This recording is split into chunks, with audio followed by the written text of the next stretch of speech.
Berjumpa lagi dalam permenungan kita edisi Senin 14 Februari 2022, Pekan Biasa ke-6. Hari ini adalah peringatan Santo Cyrillus, seorang pertapa atau rahib, dan Santo Methodius, seorang uskup. Bacaan-bacaan liturgi hari ini, bacaan yang pertama dari surat Rasul Yakobus bab 1 ayat 1 sampai 11 dan bacaan Injil dari Injil Markus bab 8 ayat 11 sampai 13.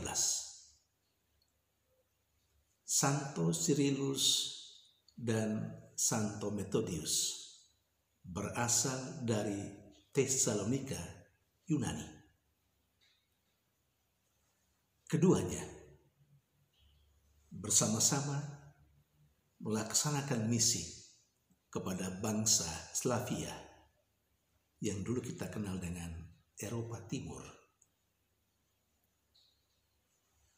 Keduanya bekerja bersama dengan sangat baik. Keduanya menyadari bahwa kabar gembira yang mereka wartakan harus sungguh-sungguh dipahami dan dimengerti oleh orang-orang setempat. Karena itu, mereka sungguh memajukan yang disebut dengan inkulturasi di sana. Kitab suci dan doa-doanya diterjemahkan ke dalam bahasa setempat. Bahkan dalam liturgi, mereka menggunakan bahasa setempat. Hal lain yang juga penting, keduanya kemudian diangkat oleh Paus Yohanes Paulus yang kedua sebagai pelindung Eropa, bahkan bersama dengan Santo Benediktus. Saudari dan saudara yang terkasih, dari kedua orang kudus ini kita belajar dua hal penting. Yang pertama, teamwork, berkarya, bekerja dalam kebersamaan.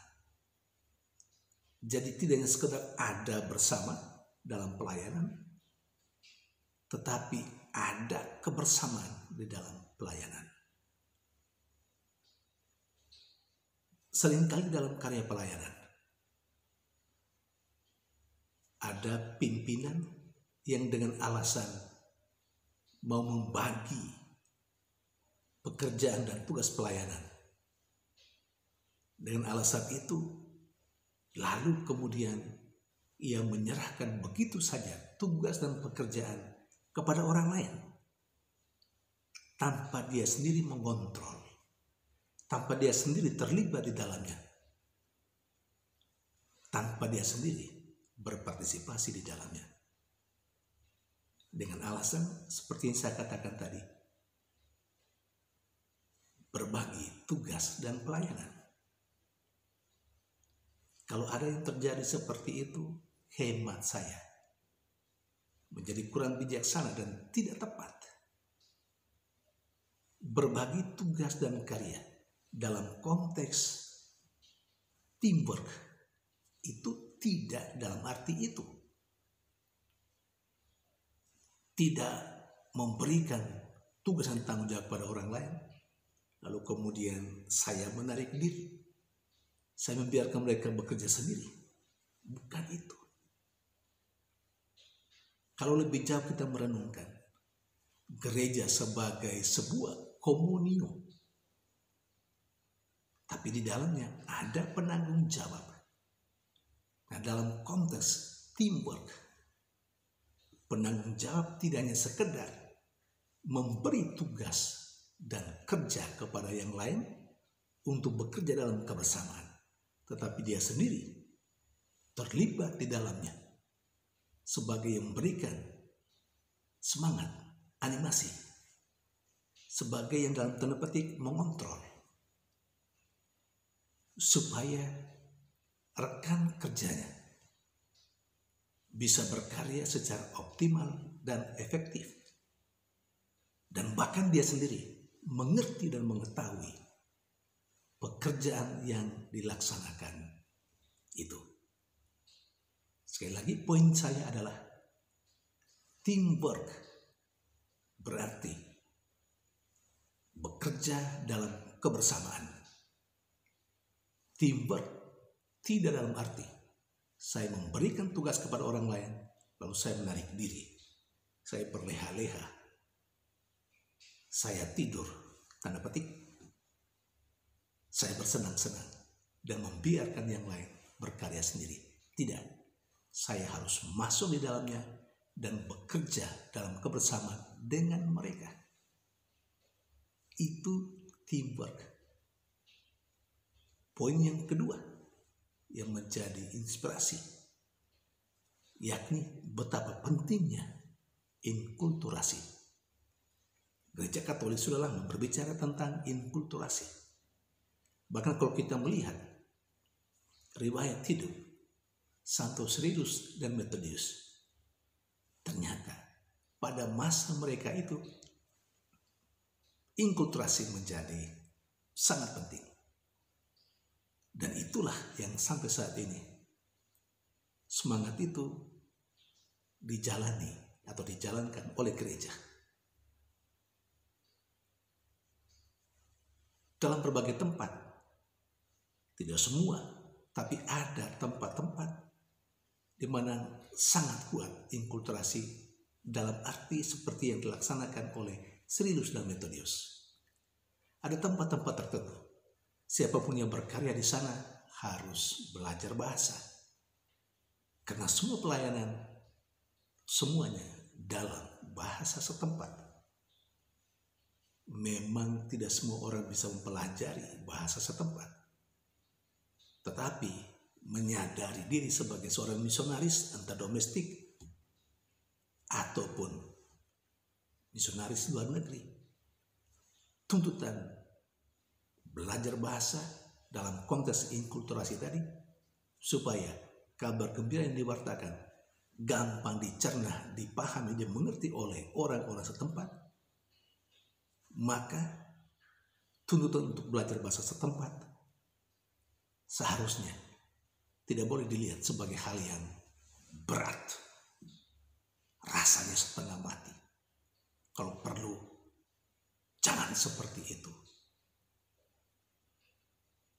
Memang kita perlu mengajak orang-orang setempat untuk mengenal, untuk menggunakan bahasa nasional misalnya. Tetapi kita pertama-tama harus masuk ke dalamnya dan mempergunakan bahasa setempat. Saudari dan saudara terkasih, saya tahu ada begitu banyak orang yang mengeluh karena itu. Tetapi kalau kita menyadari kita adalah seorang misionaris misalnya, keluhan yang sering terjadi seharusnya tidak boleh ada kalau orang sungguh mengenal dirinya sebagai misionaris. Saudari dan saudara terkasih, sementara dalam bacaan yang pertama hari ini, Rasul Yakobus mengajak setiap orang yang mendengarkan atau yang merenungkan tulisannya. Rasul Yakobus mengajak supaya orang siapapun, saya dan Anda, untuk melihat kesulitan dan tantangan yang dihadapi dalam hidup, melihatnya dari sisi positif, itu semua berguna demi bertumbuhnya ketekunan iman. Memang maunya sih yang enak-enak, maunya sih yang gampang-gampang.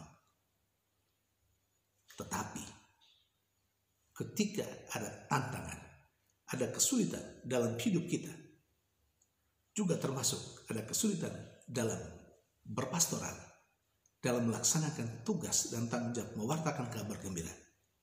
Tantangan itu, kesulitan itu mesti menjadi pemicu di mana bertumbuh ketekunan dalam iman, dalam diri kita.